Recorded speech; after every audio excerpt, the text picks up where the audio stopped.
sure I put my phone on sizzle. Yeah, I know there's no service down here, but the Wi-Fi is on, so somebody can still buzz. So is the recording. Hello. This is how we do the Great Northern Sex Cast. Like, is the phone on? Is it on? Is this thing on? I think it's on. Like we're just Can everybody hear okay? yeah, we can do fine. So who's in the room? Hey, it's Colleen. And Kelly and... Hey, it's Bryan. Bryan is our special guest today at the Great Northern Sex Cast. And guys, we've got quite the show for you today.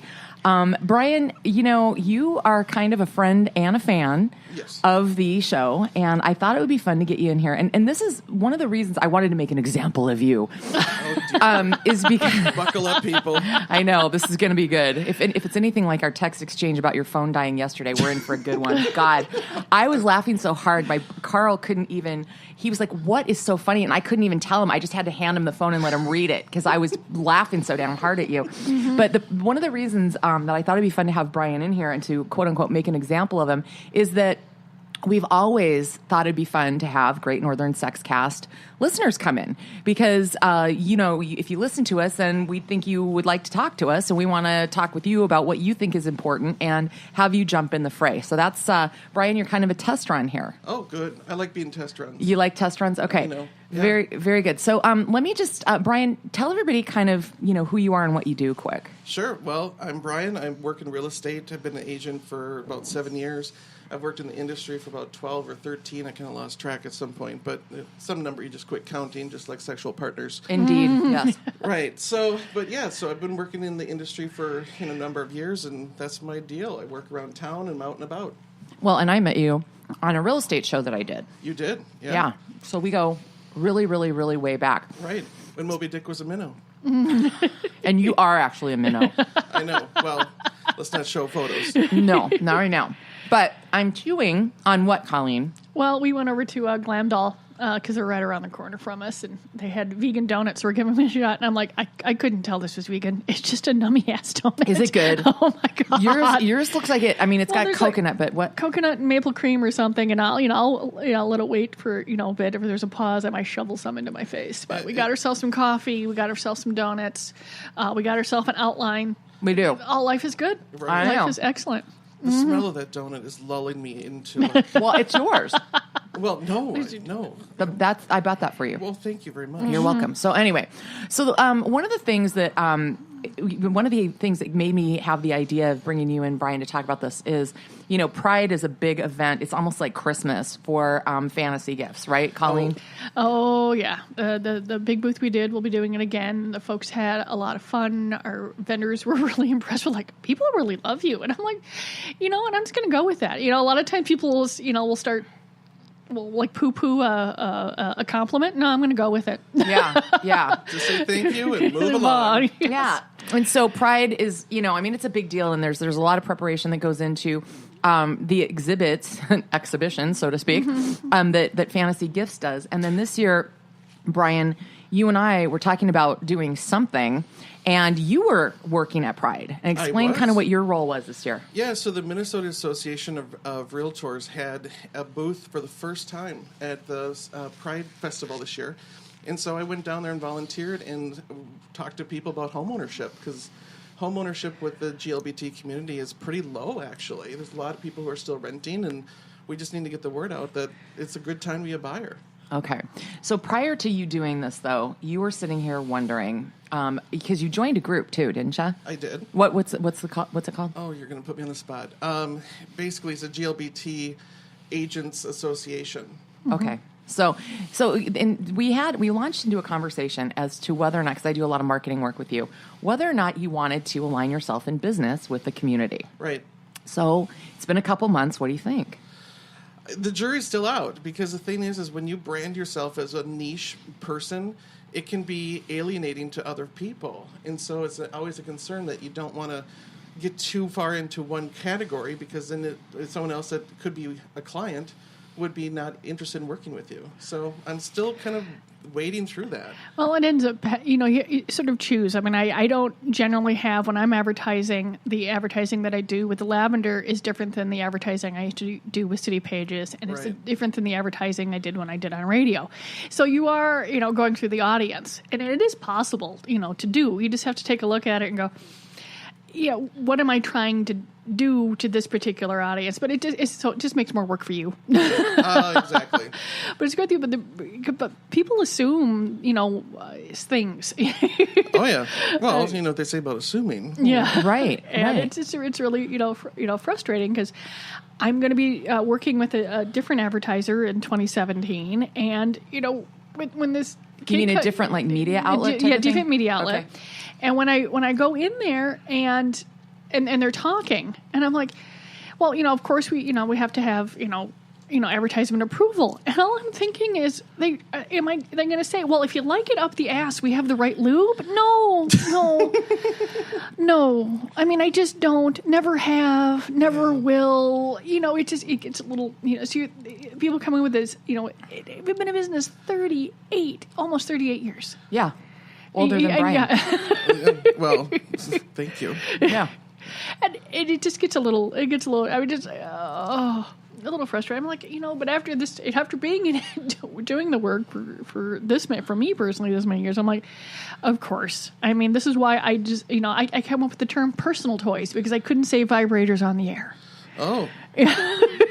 And that's not too bad. And you can't explain the whole sexual thing with regard to. Well, you can look at you can pick up you can listen to any radio commercial, you can watch any TV show, you can look at any ad, and you know this. You look at ads, you want to see what your competitor's doing and stuff like that. Yeah. And you realize that you can use sex to sell everything except sex.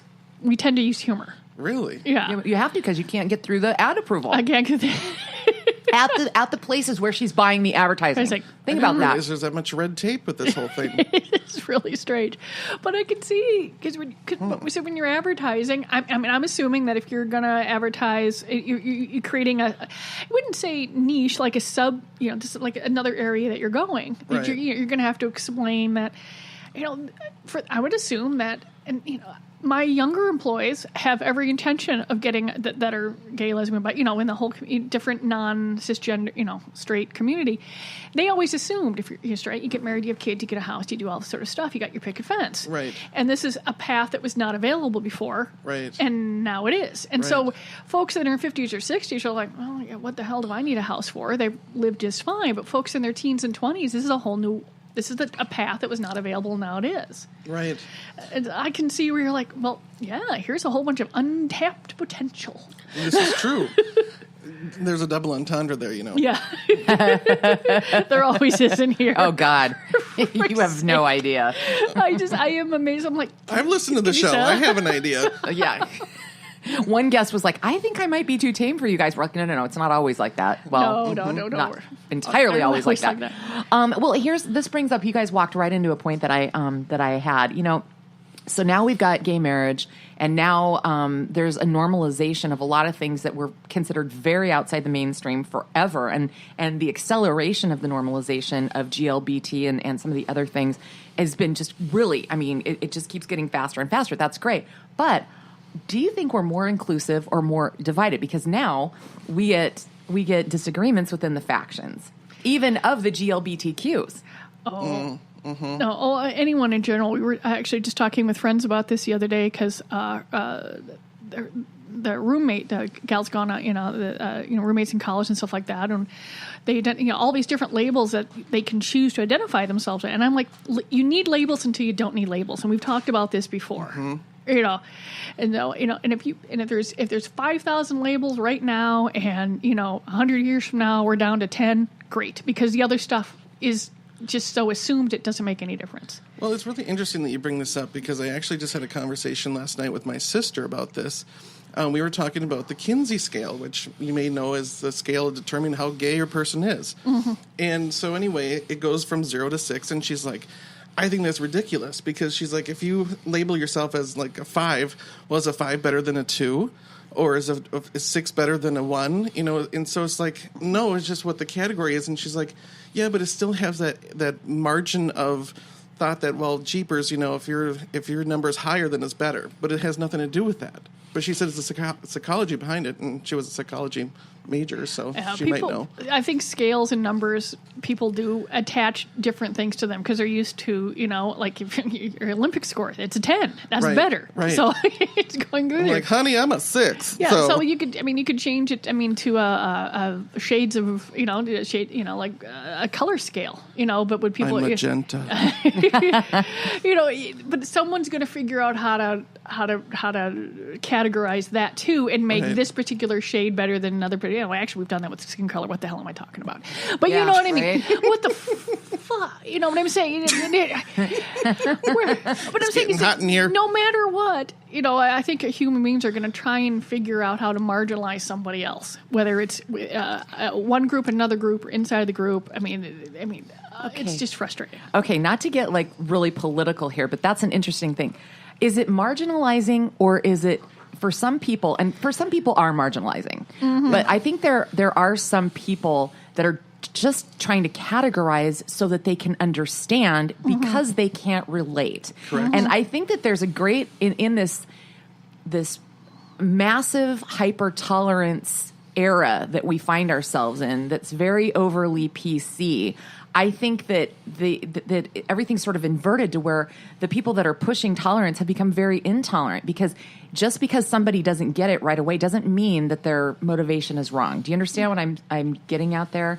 It seems to me, yeah. Yeah, And that I bugs think me. you have to give folks at least one shot of benefit of the doubt before you realize they're an asshole. At least once. Right. For sure. I'm willing. Because then once you label them as an asshole, you're labeling them. Yeah.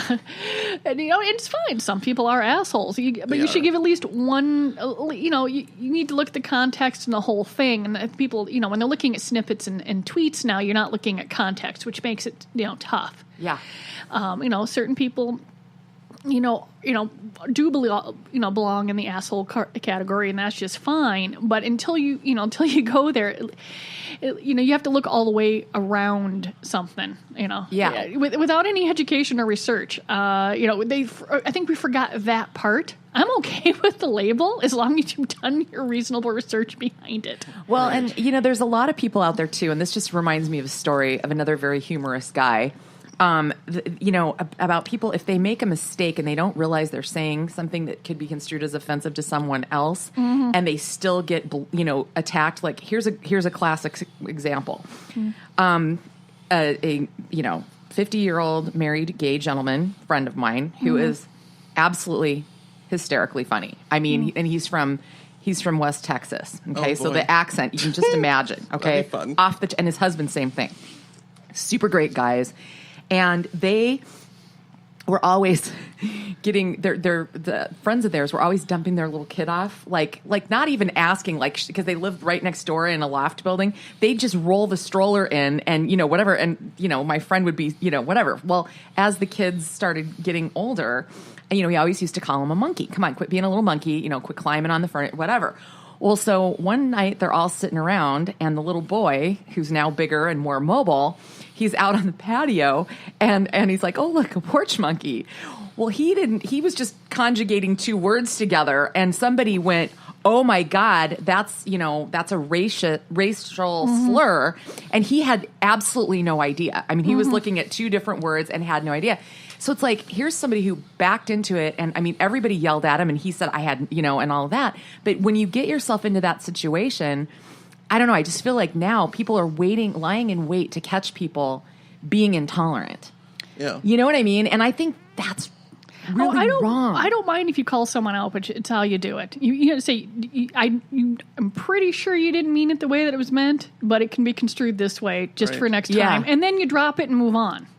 Right. Oh, no, but they wouldn't leave them alone. Yeah. So that's really, frustrating because, it happens when, folks are saying there's a letter to the editor or something, I think, in today's paper about a gentleman listening to his daughter talk about being catcalled. And the very first thing that he wants to do is say, not all guys do this or that. But no, what he learned was he just has to shut the hell up, because what happened to his daughter happened to his daughter.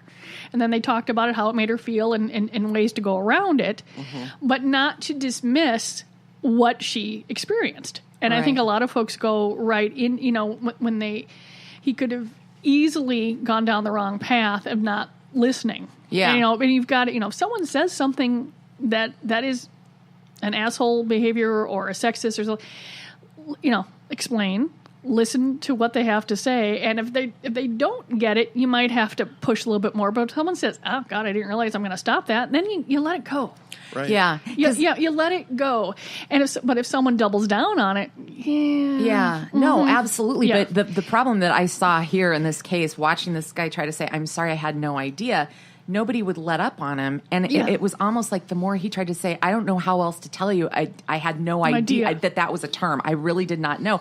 I didn't even know it was a term. And so it almost, and I was not involved in the conversation, I was an observer, but I thought it was interesting because some people almost took his utter desire to get everybody to believe him as like admission of guilt. Exactly. And that's what's hard too. So I don't know. I just think things have gotten kind of weird. No, they have. But the thing is that it's going to get weird for a little bit, and then it will swing back like it always does. We like swingers. Because generally human beings, and like swing, all go forward. Right. We have roadblocks, we have stuff like this, but generally, yesterday my Facebook feed was a absolute plethora of back-to-school photos.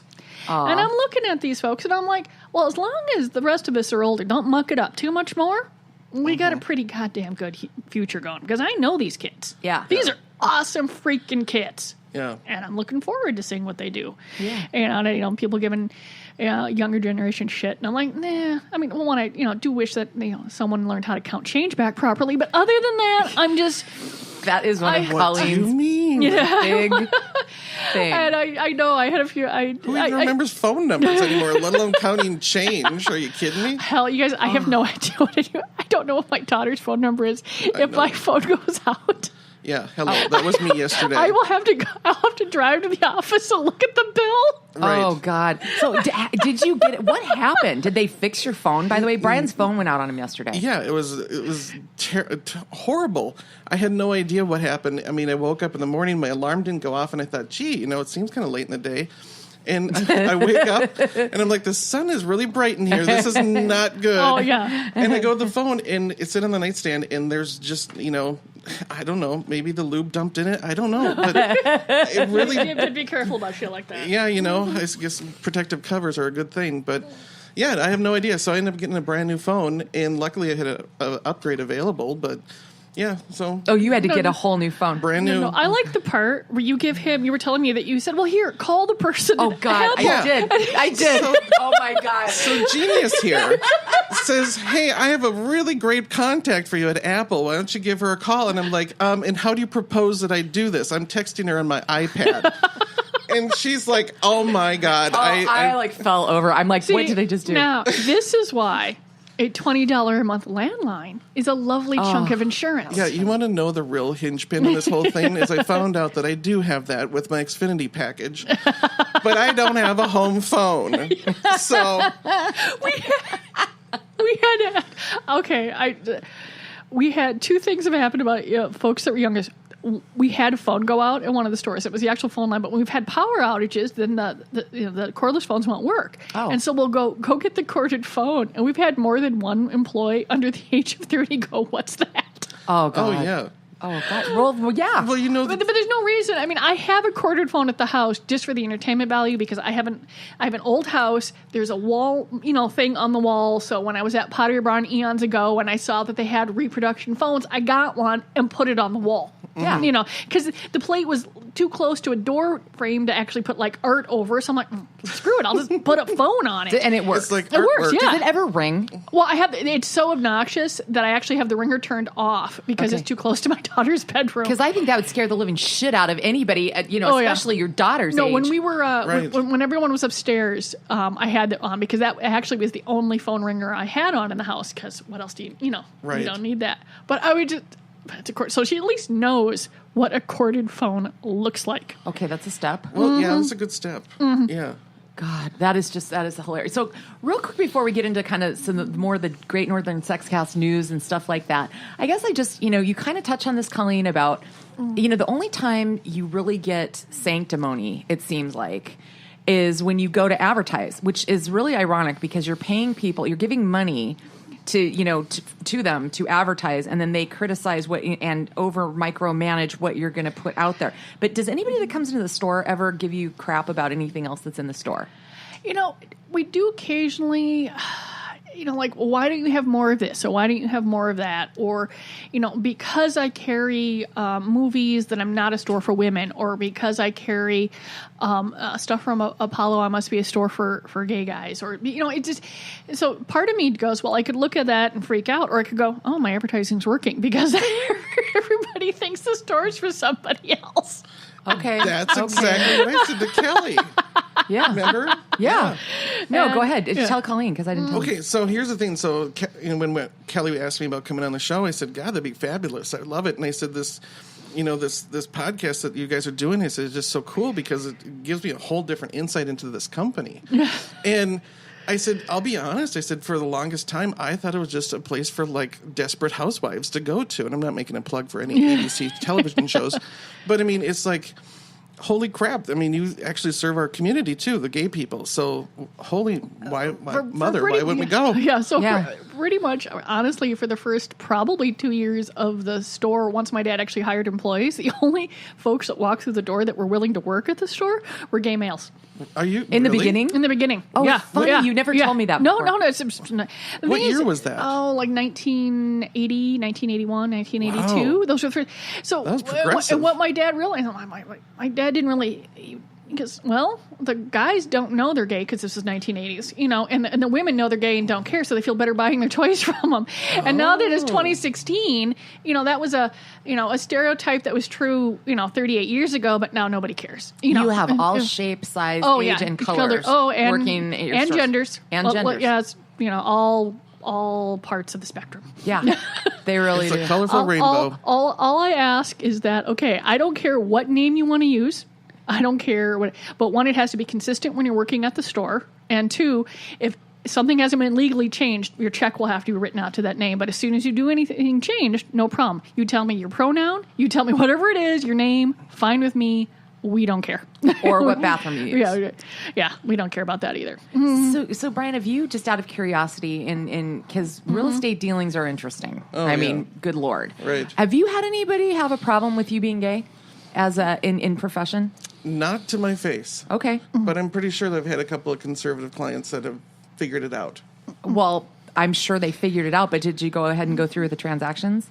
No, they just didn't call back. Okay. Okay. And most of the time, if they're uncomfortable with it, I mean, when you're buying a house or selling a house, it's a very intimate relationship that you need to have with your agent. Yeah. So if you don't like them for any reason, really, it's not worth it. Yeah.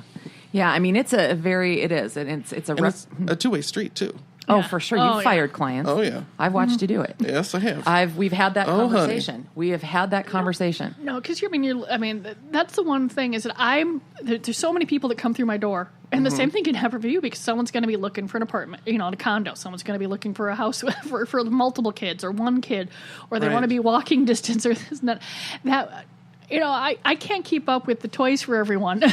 Trying to keep up with what, There's so much out there. With the neighborhoods that are out there right now and the things that are changing. Right. I had... the trends. The trends, because, the trend in my neighborhood is scrape the building off and build, a 3,000 plus square foot rectangle. Blech. Oh, McMansions, I live in Southwest. Oh, I'm so... I was going to say, I'm so sorry, but God, that's a beautiful area. I had no idea. All I know is that your home value, I wanted to. It sunk for a while, then it's back up. It's like anything. Yeah. But I drove around, and I'm like, well, here's some houses that I like because I knew I wanted something older. I'm like, thought about the schools because I know it was, had the kid because that was it. I had the townhome, and then I had the kid, and I'm like, how does the tiny 18-pound kid take up so much fucking space? You would be surprised. Yeah, and so there's all this space. And so I'm looking at stuff, and I was like, okay, older neighborhood. So I would drive around, I would park, open up the windows, and listen for the airplane noise. That's smart. It is a good That is really smart. I would go there more. So I narrowed it down to a couple of neighborhoods. And the only reason I got my house is that the woman that was in my house desperately needed to get rid of it because she'd already bought the house she really wanted. Oh. And so it dropped into my price range. Nice. Because pretty much that everything I was walking into, I would get like 5 feet from the door and I could smell the mold. And I'm like, no, we won't be going in here. That's a 4-letter curse word in real estate. MOLD. Or I'd wander and I'd look at it and go, what drugs were they on in the 70s when they did this remodel? So I found a house that had good bones, was not tilted, it didn't have anything really stupidly done to it. And I just had to figure out how to fix one thing because of a dumb back door. And I'm like, and then I immediately in the next 5 years tore out most of it, threw it away, and then replaced it. Sure. And now I'm at the point where I have to fix everything again. Yeah. The life cycle. How long have you been there? 15 years. I'm one of the old people in the neighborhood now. When I moved in, there was like 5 kids. There's like 19, 20 kids on the block now. Oh my gosh. It is insane. And I'm like, you people are young. I was Right? just at the block party. I'm like, there are children having children here. She came into the show and she's like, I'm the old one on the block. Yeah. Like it was like the day after or something. Kelly. National Night Out. Yeah. Yeah. Yeah, and it was fun. But then the neighborhood has been really, really cool. So, I mean, trying to find someone the right toy and trying to find someone the right house. Yeah. It's all, it's a lot of work, It's an but it's all intimate decision. But it's happy. I mean, this is a good job. It is. It's fun making people's dreams come true, whether sexually or for a domicile, whatever. Oh, speaking of which, here we go. not exactly. Her face just lit up. I know. Well, not exactly a dream marriage. We've got Anthony Weiner and Huma Abedin. And I put on the outline, Anthony's a wiener.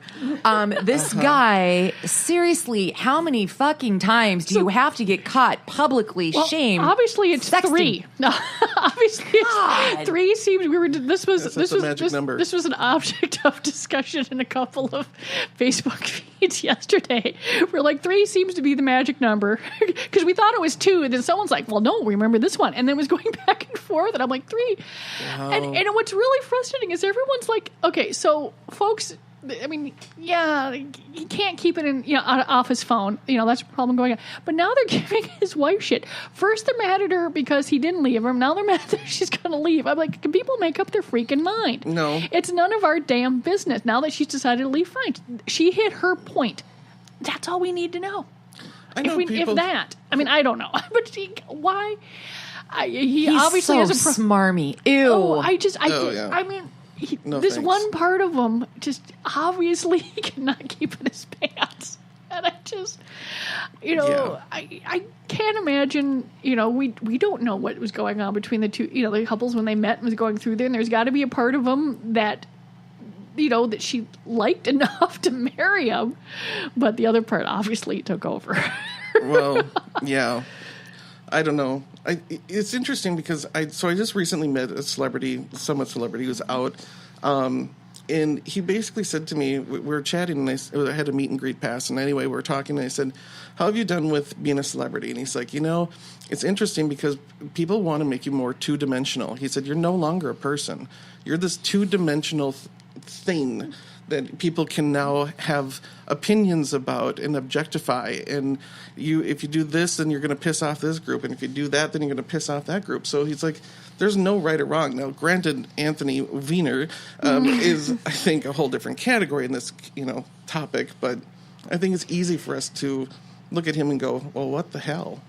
Oh, he's so gross. And I remember in one of the press conferences after the first big one, when he was still in office, remember that one? And he goes, well, when your last name is Wiener, people just tend to take things down a funny path. And I'm like, what does that have to do with what you did? Other than the fact that you are one. And he played into who he is. Yeah. Into his name. But I don't know. It just, I feel bad because, once again, his behavior, which, he's not, is going to mess up other, his crap's getting in other people's shoes. Right. That's what I hate when folks in town, well, put it this way, you get a bad real estate agent and you get like a big expose in the paper. You're like, Right. oh shit. Yeah. I have to, I didn't do anything wrong and I'm not going to have to defend. Right. Like, what about this? What about it? It just adds an extra layer of shit you have to explain. Well, let me just go back to, remember the original question you'd asked me about being a gay agent and if it's something I should really be exposing and really taking out to the world. Here's been my thought the whole time, my whole life. who I have sex with has nothing to do with what I do. Right. And so in a way, what Anthony Weiner does in his private time really has nothing to do with what he does in his public office. But I mean, I know that some people disagree because they think that that's the same person, and so therefore we have a reason to judge. But I don't know. I guess if politicians hadn't opened the bedroom door on both sides, then maybe. But they talk about family values or what they're going to do for families. Well, yeah, that's a little bit of a different job. I don't know. What do you think? No, I do. Is it Schadenfreude? Whatever. Schadenfreude? Yeah. I do have a little. I'm half German, so I should know that. But I never was that.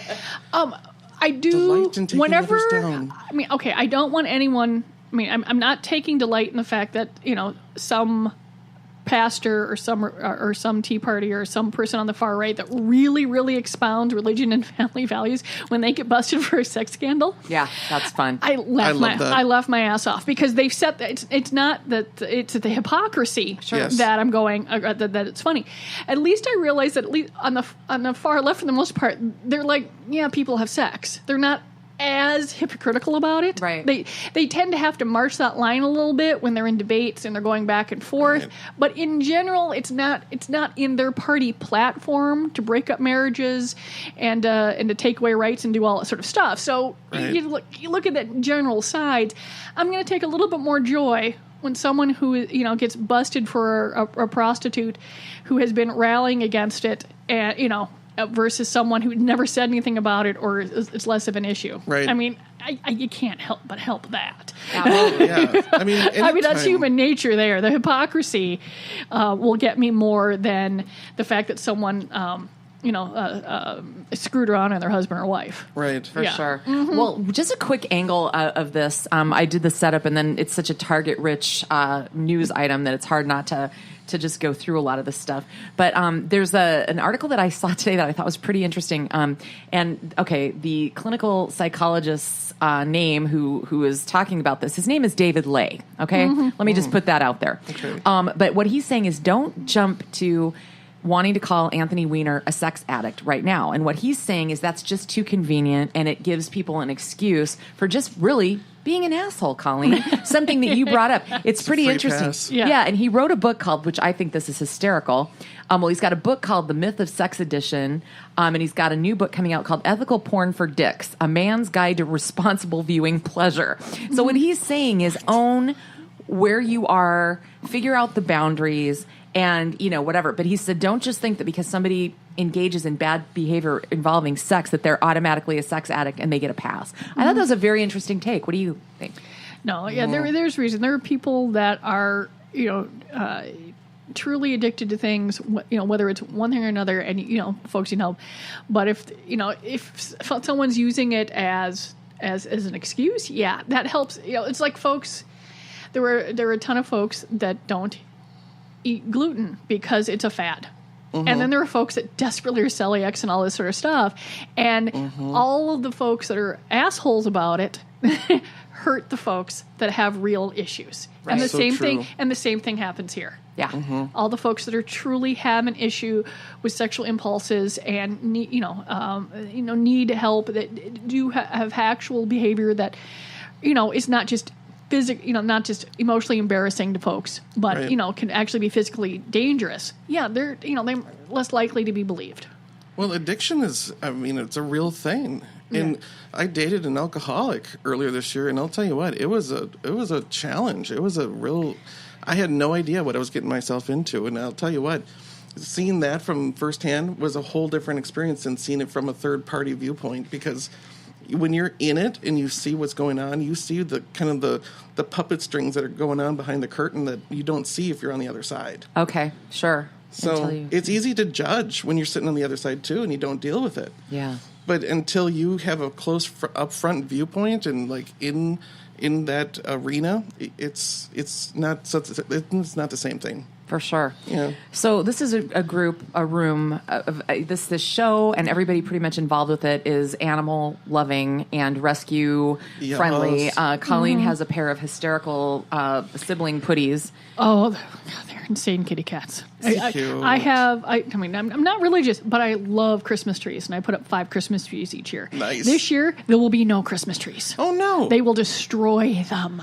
Oh. I have... You need kitty gates. No, they're just... Oh, no. good luck with that. You got to see the pictures. I will show you. They get in the fridge. What? Yeah, They help each other. I opened the fridge, grabbed like They 3 are things, talented pussies. turned around, like a second, turned around, and the one cat was in the fridge, and the other cat was sort of underneath. Just like, you've got to be kidding me.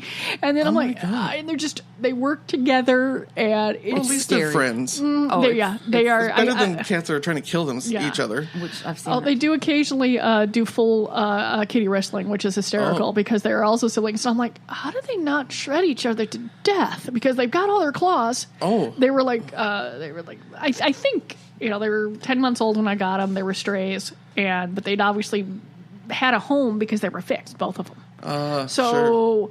I don't know, but they are the most energetic kitty cats I have ever owned, and I have owned kittens. I mean, everything, and it's a hoot. But it's a learning curve. Oh yeah, well, and every animal's different. I mean, even if you know what their breed is like, I mean, every animal has their own personality. His dog's name is Joyce. I'm just saying. Yeah. I'm just saying. And my cat's name is Dory. Yeah. So we got some interesting. Well, this one cracks me up, and this video has got to go up on the Great Northern Sex Cast because it's so freaking hilarious. In a nutshell, a dad accidentally ate pot brownies that belonged to his daughter. He's like, oh, brownies. Had no idea they were loaded. Gets freaking stoned out of his head. And there's video of him. They had to call the EMTs because he had a reaction to it. I mean, this is almost a dangerous story. Yeah. He had no idea what he was ingesting. If you make the pot brownies, you're going to have like a brownie. You're not getting like half a pan. And he's like, oh, these are really good. Yeah, brownies. Yum, yum. But when the EMTs come, the video shows him stoned out of his head going, look out for the cat. That cat's a bitch. That cat's really a bitch. It's so freaking hilarious. And cats can be bitches. Let's be fair. But oh my God. And he's like so embarrassed, So is this in a state that has legal pot? No. So, okay. No, and it doesn't say if the daughter got in a lot of trouble. It doesn't. Okay. It doesn't sound. It sounded like a happy ending, But this video is out there, and he's trying to be careful. Watch out for the cat. She could be a real bitch, and he just keeps calling the cat a bitch. And the headline on the story is "Dad gets accidentally stoned and calls cat a bitch." I'm like, okay, Nice. we've got to watch. Oh this yeah, one. I would have clicked on that so damn fast if I'd run across it. Funny. I mean, that's just marketing gold. Yeah. Yeah, it's bad. Did you guys hear about the poop explosion in Russia? No. Okay, yeah. Imagine this if you're stuck on 35W or whatever. If it's not bad enough, you're not getting where you want as quickly as you go. What if a tanker full of raw sewage exploded all over the freeway, which is what recently happened over there? Oh, that'd be shitty. It was. So look for that. We've got the angle because there's video too. No, I mean it's like when the Who thinks to record this? Everybody has a phone except for you yesterday. Well, no. I've seen seen. there's so much traffic and a bunch of stuff going on that a lot of folks, from what I understand, are putting, especially in Russia and other places because it's so crowded, they're putting GoPros in their car. So they can sort of, there's just going on, and they can, so if something happens, I think they can prove it. I'm not sure. It's much more of a thing. An interesting world to live in. And I'm laughing because I'm thinking about when we have the storms here, and there's too much water, and the storm drain, they blow it, and then sometimes St. Paul's spending a lot of time, and they're almost done separating their storm sewers and their sewage sewers. Okay, because they had things that were too close, but occasionally. Oh, one good storm and it's Brazil. And it backs up into your basement and all that sort of stuff. And I was like, oh my God, there's, I'm thinking with everyone that's flooding, I'm like, do I need flood insurance? I'm like, I'm on a hill, but you don't know. I mean, does it count if the storm sewage is goes? Listen, here's what happened. So there's actually a policy, and I'm not an insurance agent, but this is what my insurance agent told me.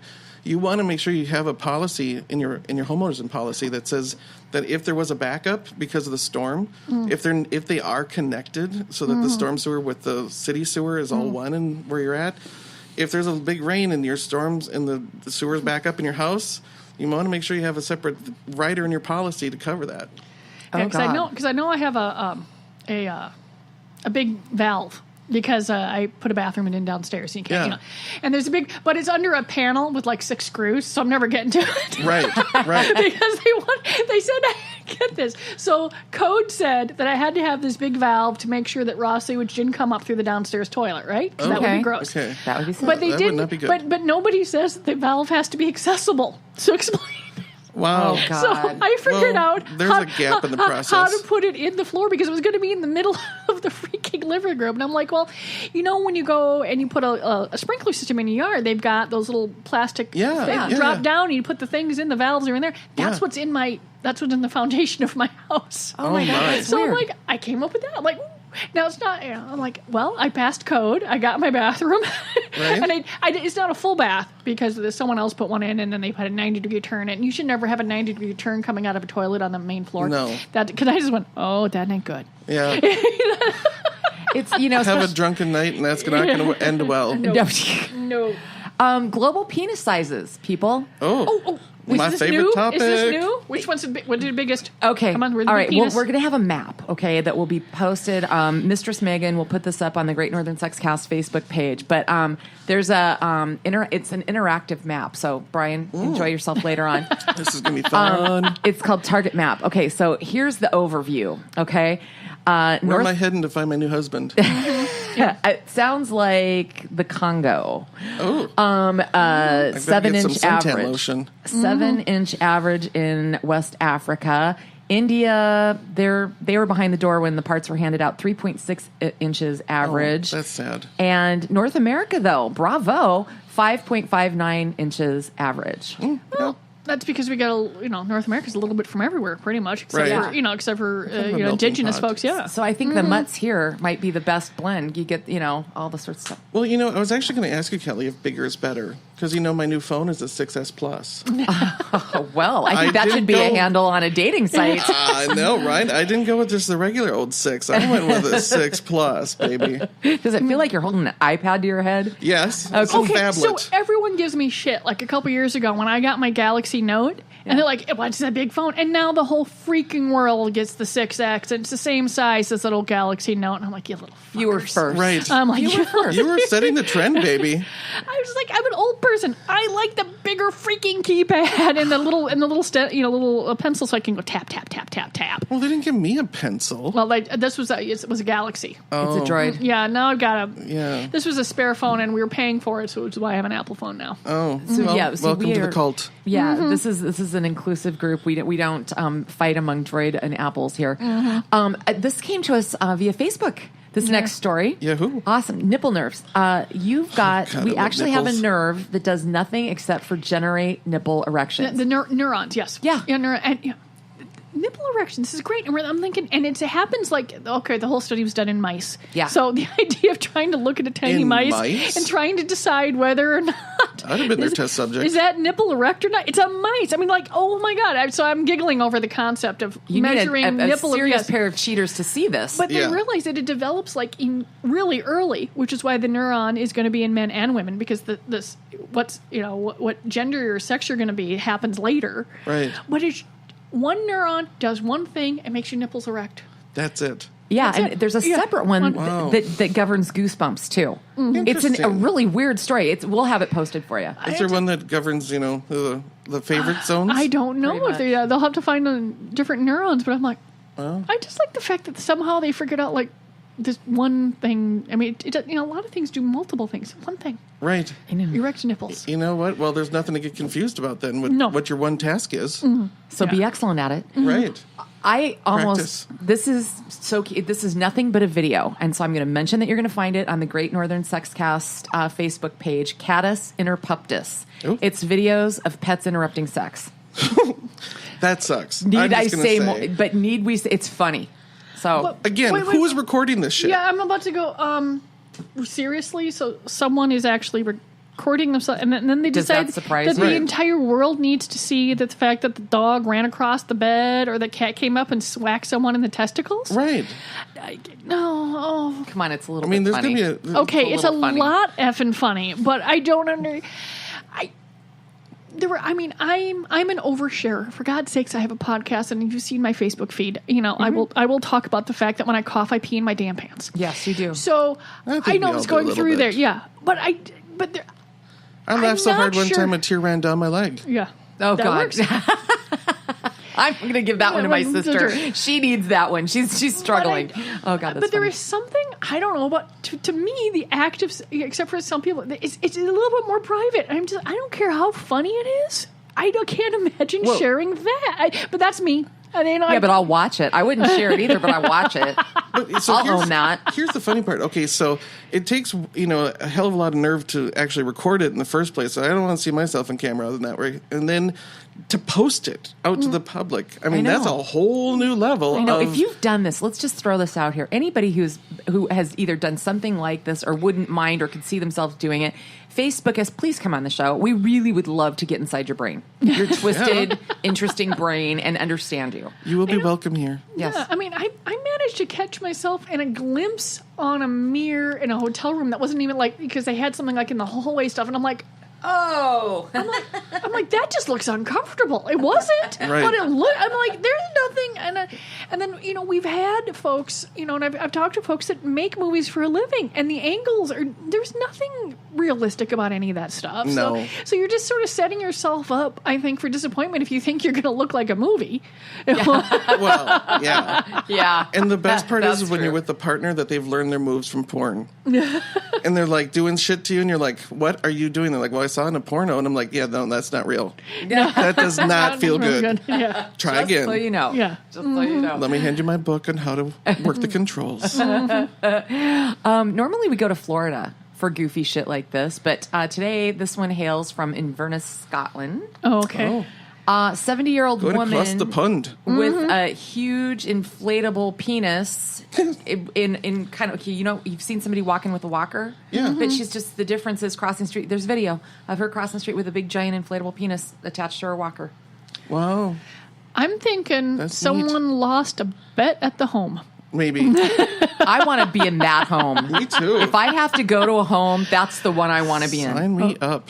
I mean, it's a stitch. And this guy actually shot the video 2 years ago and just finally put it out there, and it's making its way around. There's all this speculation that, it was a balloon for her 70th birthday, this, that, and the other. Who cares? Just look at it. It's funny. Regardless. Just saying. She went out in public with it. Oh, yeah. Maybe she has cataracts and doesn't know the difference. At that, really, the joy, each decade I get, the level of fucks that I give is less and less and less. That's and so true. once you get 70, 80, who cares? I want to do shit like that when I'm in. I think I'm going to start plotting my 75 plus years and just terrorizing society with not giving a shit. I think that would be so much fun. There's a meme that goes around every now and then about an elderly woman in her 80s or 90s. It changes every now and then. That's giggling at a family reunion, and everyone's like, "Well, what's so funny, Grandma, great grandma?" And then she just goes, "Well, everyone's here because I got laid." Oh, jeez. And I've seen that come up in a couple different ways. Yeah. A couple different memes and this and that. I'm like, it's true. Yeah. She just looks like, everyone's here because I got laid. That's awesome. That is so cute, though. I would never have a party then. Never mind. That changed now. I have a boyfriend. I'm good. Okay. So, yeah, we've all had one of those. Chronophilia. Ever heard of it? No. Okay, chronos. Isn't that clocks or time? Okay. Yeah, okay. So, hey. Fear of time? I just used my my education. Woo! So this is kind of interesting. There is a new article out in the Archives of Sexual Behavior, and the guy that wrote it basically says that sexual orientation extends to preferences, and that can be of people in different ages. And so he's arguing that pedophiles are an orientation. Now, he's not saying it makes it moral, but this article is also about middle-aged people, like having a Jones. And so he's trying to propose that any kind of a preference, blondes would be an orientation, according to his logic. It's a really interesting story, and we'll post it. But, this was actually, this guy's the forensic research director at the Royal Ottawa Healthcare Group up in Canada. So check this out. But it's saying if you like people of a particular age group, you're a chronophiliac. Well, I can attest to that. I know people who are like that. Do you? Yeah. Like, give me an example. Well, I won't name names, but I know people that won't date people over a certain age. And it's like, they really like that young, boyish look or whatever, and they're getting older. You know, these men are getting older, and they only date younger. But you know, if they want a real partner, they're not going to find it in the twink, I suppose, of a 20-year-old if they're 50. That sounds like once It's again a fetish, maybe. a justification. I mean, because really, how does that work? Because I mean, what if your orientation is for blondes and you like grow up in Nepal? I mean, how's that going to work? Right. You know, I mean, Well, theoretically, if you don't theoretically. see them, would you be attracted Yeah. to them? I don't know. I mean, because I'm just saying, I chose Nepal because I'm pretty sure I've never seen any natural blonde Nepalese people. You know, I'm just Right. saying in general, it's Right. like, yeah, it sounds a hell of a lot more like socialization than a innate thing, but that's okay. I mean, everyone has their preferences, but I think you have to be exposed to something to know what it is. I don't think it can be innate that Well, way. so- When you're talking about something like hair color or Yeah. age or something that changes. Right. You know, your hair color can change, your age can change. Or just fall out. Yeah, I mean, you know, that's what I find. That's what you can even, but other stuff, who you're attracted to is like things that don't change. You know, your whole personality or something like that. I'm confused, but I see something. Got to read that about how they differentiate there. yeah. That's why I think it's more of a fetish than anything. I mean, when you break it down, because it's completely surface based. It has nothing under the surface. Yeah, we'll post the article, but it's kind of thought provoking, really. You know, I mean, I looked at it and I thought, okay, it's an interesting argument. Didn't change my mind, but it was kind of an interesting read. Quite honestly. But here's now one for the bullshit file. I'm sorry. Bum, ba, bum. I call bullshit. Well, I guess what I'm really calling out is like, okay, this is posted in Glamour, and it's like, what to do when you hate your partner's favorite sex move. Well, and you know what the whole article is about? And this is what cracks me up. It's like, this is in printed magazines, and I realize that this creates jobs and, and all this other kind of crap. But basically, it's like, oh, you got to speak up in the beginning, because if you wait until, later, it's going to be too late, and then people are going to get really mad and be frustrated. So you got to communicate and right in the very beginning, not while you're having sex, but after, in a safe. And it's like, doesn't anybody with half a brain do that anyway? Or if you've listened to this show, hello. It is, well, at least they're actually saying you've got to talk. Before it used to be, well, just learn to like it, or try something else, or try it in at different times. It used to be a little bit more about accommodation. I think the articles used to be a lot more about accommodation in Cosmo. Yeah. I remember at least this says talk about it. You're going through there, but preferences can change too. Right. I mean, let's say that you liked one position, but you ended up with arthritis or something like that. Things are going to be different. Right. So something that worked 20 years ago may not work now. Right. I mean, you have to adjust that way. But then again, most of the folks that are reading Cosmo are probably younger anyway. I'm just guessing. I don't know. Mm-hmm. That reminds me. But at least they're saying talk, Right. Versus accommodate. Yeah. So I think you that's have an to improvement. communicate. That's true. And the right sexual partner will want to please you, so they'll want to know what turns you on and turns you off, Yeah. so they don't do it. Yeah, and I'm sorry, but if you have stayed with somebody and they do something habitually during sex that you don't like and you haven't said anything, I don't feel sorry for you. Right. I mean, that's just moronic in my view. By the way, so the little lube, the little tiny variety packs of lube that you guys, I got one in one of my okay. recent kitty Yeah. bags. You remember how the dogs ate the vibrator? Did they? So I stepped on something. Uh-oh. And I looked down, and it's an empty loop thing. I'm like, wow, I don't remember using that. And then I looked a little closer, and there were teeth marks. Oh. And so apparently it's dog safe, too. So far, I'm looking at Fred here. He looks, Was it, well, I don't He know, he's looks kind of okay. passed out. Anybody have extra? Anyone? There was some barf now that I think about it. I can't imagine Well- lube would taste that good. I mean, do you have flavored Oh, lube? yeah. Oh, yeah, Oh, there's a lot of God. fun. I've tasted Oh. all the lube in the stores. It's Yeah, my all job. of these are flavored, yeah. And Nice. some of it's, just lovely. I mean, the flavored stuff it's made for. The Wicked brand, we've talked about that Yeah. before, is really tasty. The Swiss Navy brand, really great tasting stuff. Some of the ones that aren't made to be flavored, I tasted all of them. So that, really, if you're doing it right, you're probably going to taste them. So that's why Well, people Yeah. sort of want to know what's going There's on. a new adventure. And, but it's just, Are they thing is- water-based? some are water-based, some are silicone, some are Really? hybrids, yeah. Interesting. And I'm just Brian, I'm learning new shit here. you need to listen to the show more. We talk about this a lot. I know. But I had but I'm surprised that the poor puppies didn't have the diarrheas. Yeah, I think somebody ate some and barfed. But, we'll close it out. This is kind of an interesting thing with the little whippersnappers out there. The CDC released this. High school kids are having less sex. Okay? This is interesting. Really? 41% of high school in the latest survey said that they'd had sex down from 47% a decade earlier. That's a significant drop, and they're not really sure entirely why.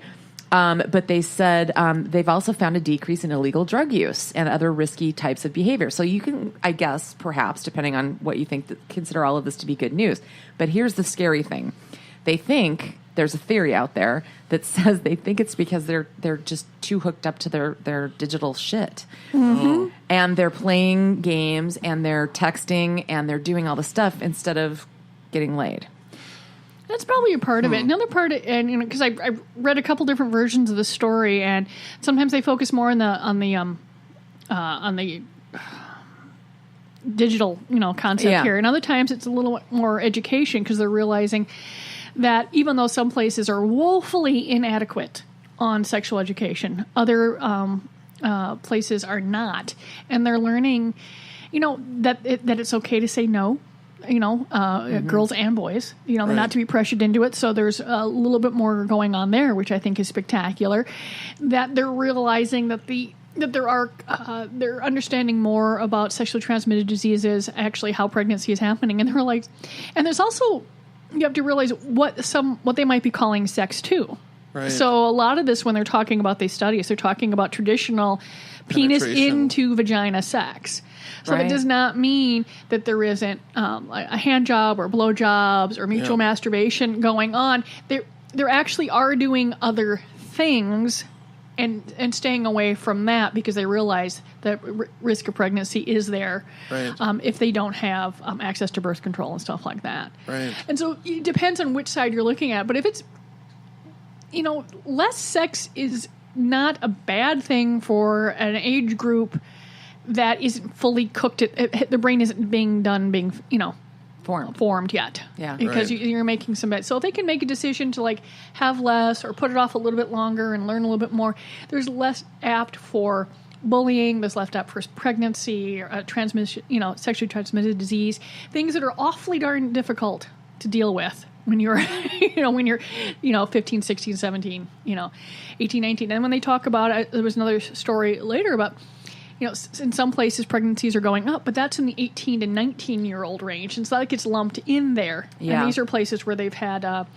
less access to birth control, like Texas and stuff like that. Right.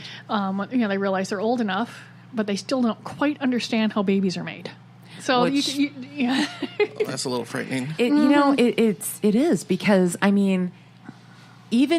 my mom was not good at talking about anything like this, and my dad wasn't really around anyway. So I knew what went on. You know what I mean? There was absolutely no questions there about, whatever. Well, you grew up in Southern California. Yeah, that's true. It's a little bit more progressive. Okay. So you're saying, in fairness. Okay. I guess I've never really been, even though I visit small towns, here in our great state of Minnesota and whatever, but I guess I've just never been in an environment that's been really sort of backward. You know what I mean? And I guess they're still out there, but boy, how absolutely, I don't want to say elitist, but ignorant of me to think that everybody understands what I did. Well, yeah, they're just some folks. They're just absolutely. You can just read any advice column to this day. Whether it's Ask Amy or Dear Prudence or this or anything like that, Dan Savage, anyone, and there are still folks that will ask the simplest questions. You're like, how do you not know this? Right. And it's just and they're always very kind about it and saying, here's the real truth, here's your, and I'm sure some of the stuff I think they have to have here. Where's letter 40, where's answer 47B? Because the same questions keep coming up and up. Right. And this is one of the reasons why you wanted to do the show though, too. Yeah. You wanted to talk about this stuff. Going through there, because it's handy, because when you look about, it's important who you elect for your school boards. And it's important who's in your city councils. It's not just the big races. The little races are where stuff actually takes place. Yeah. Right. So if you That's a good point. think that folks, kids should know what's going on with their bodies, you have to elect people to the school board who are going to allow the superintendents and everyone to hire folks to do this, to put money towards health education. That's all there is to it. But don't you think it's also a parental role primarily? It is, but it needs to be backed up. Yeah. Because Reinforced with because think about it, we've rarely had any decent sex education in this country. No. So most parents have no idea how to go about it. Put it this way, if you had decent sex education for the next 20 years in the schools, you probably wouldn't need to have it 20 years later in the schools, because the kids, when they become parents, are going to know what the hell's going on. Right. You could probably eliminate that in 20 years, just like a polio vaccine. If you vaccinate everyone, there's no more polio. If you educate everyone, That's really they're going to know interesting. about it. That's a good Because concept. they're taking, because that's the thing. The people that are detractors of sex education in schools, are exactly, their kids are not knowing what's going on, and they're suffering the consequence that they don't want them, that they think is going to happen as a result of it. It's like just cyclical. Yeah. It It's is. like, or what am I trying to say? When you're caught in a vortex or a, Yeah. It's a repeat of you know what I mean? Yes. Okay. Oh, yeah. Hopefully the audience Yes. does too. So it's fun to have, a friend and audience member join, and we do hope that our Great Northern Sex Cast audience will send us more articles, because the nipple article was really fun. That's how we found the global penis size map, which we will also post. And Colleen, any parting thoughts today? No. Welcome. Thank you for showing up. This has been a lot of fun. It has been fun. Thank you for having me. I like to meet new people. Yes. All right. And hopefully I'll be here and still in a state food coma next week, because tomorrow is state fair time. Oh God, I love the state fair. Do you really? Did you end up going, Kelly? Not yet. I'm going. I just don't know Okay. when. I don't like crowds, but the state fair I make an exception for, because I know exactly. You go early, then I know where to take a break. You and have it all mapped out. Oh, I got a plan. She is a It is planner. spectacular, and it It's is an Excel just so much fun. spreadsheet. And I just watch the peoples, and it reminds me sort of like Disney. I'm like, why do people try and stay together as a group? Right. Just say, let's meet here for lunch, or let's meet here to go look at the big pig, or let's meet here to to watch this thing at the landing goal, and then everybody else should just scatter. Right. Don't rely on cell phones for being able to connect with each other. Yeah. and tomorrow afternoon, isn't it? Yeah, 6:00 is the costume llama contest. Oh. Yeah, really, Fun. they dress up llamas. It's 4-H. The pictures from last year were just spectacular. 6 or 7 years ago, went to it for the first time. I swear there's maybe 50 people watching, and they had to be family members. Now, the entire barn gets filled. They bring in extra bleachers. There's got to be anywhere between 1,000 and 1,500 people watching the llamas. And I'd like to say that I think that my guy and I are responsible for the Spreading the word. spreading the word about the llamas, because it is, to this day, it just still cracks us up when we're looking at the thing. We're like, 4:00, 4-H costume llama contest, and we look at it, and I said, well, is this people dressed as llamas, or is it llamas in costumes? And at both time, we both said, we don't care, we're going to go anyway. It's intriguing regardless. Regardless, we're going. And it became this thing, and we told other people about it. They showed up the next year, and it just become this. And every other people saw it too. But they're forklifting in extra bleachers. People are sitting on them before they can get it into place. Yeah. They're 'cause they sitting. want their They're spot. sitting on the dirt. Do you know what's in the dirt at a barn? Oh, Shit. God. There's Oh, shit. oh, yeah. Even though they've raked it, and I'm just like, There's it still is. shit matter in the Yeah, dirt. it is. It is the absolute most hilarious thing that has ever. It's I've ever seen. manure, Manure, Brian. I Yeah, know. and just a final state fair note: most of the food is phallic. Mm-hmm. I'm just saying. Right. Corn On dog a or steak. Prano Pup, mustard only. Thinly brushed all around. That's come up in my Facebook feed a lot, so I'm just going to throw it out there. I don't care whether it's the corn dog or the Prano Pup, but it's mustard only. Well, what is the difference? Is there? Okay, corn dog has a cornmeal-based batter. It's a little bit sweeter. Prano Pup is a wheat-based batter. Less sweet. Well, there's your little nugget for something new to learn today. Alrighty, and on that note, we're out. Peace.